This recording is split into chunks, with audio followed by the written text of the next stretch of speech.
Hi everyone, I'm Scott and I'm one of the partners here at Green & Co. Welcome back to another edition of the Profit Playbook. Today we're going to be talking about cash flow, which is often a question I get asked about from my clients. How to fix it, how to resolve it, or ultimately how to save their business from it. And one of the key ingredients to actually solving that problem is understanding more about the working capital cycle. So let's get into it.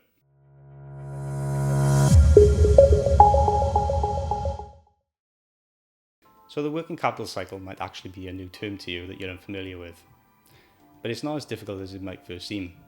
So the working capital cycle is just basically the days that it takes for you to pay your suppliers and the days that it takes for your customers to pay you. So you can break this down using a simple formula, which is the working capital cycle equals inventory days, which is the days that it takes for you to convert raw materials into stock, ultimately to sell them, plus the receivables days, which is basically how long it takes for your customers to pay you, minus the payables days, which is how long it takes for you to pay your suppliers. Now that's math, that's confusing sometimes, so let's actually put this into a real life example with a small business owner. So imagine a bakery when you need to acquire all the raw materials and the ingredients to make all the lovely pastries and cakes and breads, etc. You need all the flours, you need the eggs, you need to choreograph how you're going to get it from your suppliers. This is all managing the inventory days. So you need to make sure that you've got enough stock in place to actually make the goods ready to sell. Now, the longer you take to make the goods, then the longer it'll take to get the cash in from your customers eventually and expanding your working capital cycle. Then once you've made those delicious goods, you're going to have to sell them. Now, this example being specific, if you don't sell them in enough time, they're going to go off and they're going to go bad. So it's waste and you have to start the process all over again, which ultimately adds to the inventory days.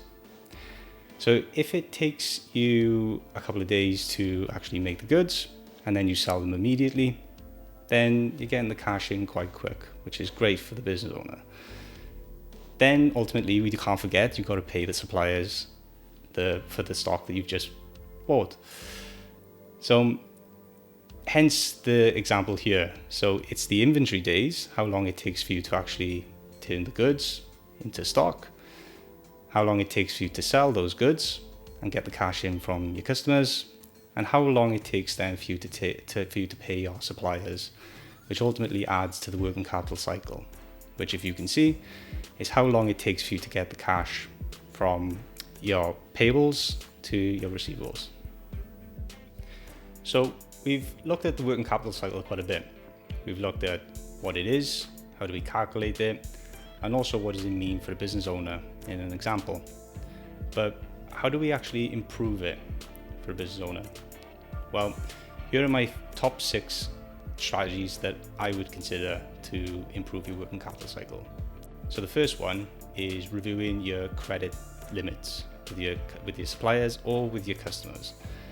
Now, managing your credit limits with customers and suppliers is really important. With customers, it limits the amount of bad debt that you might be exposed to, and ultimately the amount that you're willing to let them trade with you until you actually start responding and asking for payment in. And the flip side is important as well with suppliers. So how much you can get on credit until you need to pay your suppliers. Number 2 is credit terms.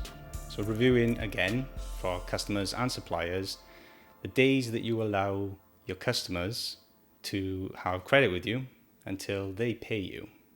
And conversely, how long you have until you need to pay for your suppliers. Now, as you can see, the longer the days are, credit terms are for suppliers, and the longer you have that you can trade with them and you don't have to pay them, that's going to benefit and reduce the working capital cycle. And conversely, the longer that you take for customers to pay you, then that's going to have an adverse effect on the working capital cycle because it takes longer for the cash to come in. Number 3 would be addressing payment methods.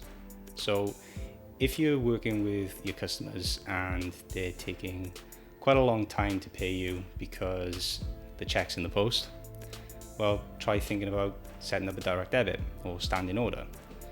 It could be an easier way to break down the cash flow issue for your customers and also find a quicker way for you to get paid over time. Number 4 would be addressing bad payers. So the one thing we don't want to do is let customers not pay us for the work that we've actually done. So if we don't address these issues, then it's going to continue to happen. One thing you can do is look at credit ratings for customers, which feeds back into an earlier point about setting credit limits and ultimately credit terms. But addressing bad payers is one of the other key components to maximizing your working capital cycle. Number 5, managing stock. Now this is going to be a key issue if stock is a main component of your business. If it takes you a long time to get stock into the business, or if it takes you a long time to turn raw materials into finished goods to sell, then this is going to increase the working capital cycle and will ultimately take you a longer time to get cash into the bank. Now, things you can do to try and minimize this issue would be to work with your suppliers and try and get the goods delivered sooner by reducing delivery days, or even consider putting in reorder levels within your inventory management system. The final strategy, number 6, will be to consider financial products such as loans or even invoice factoring.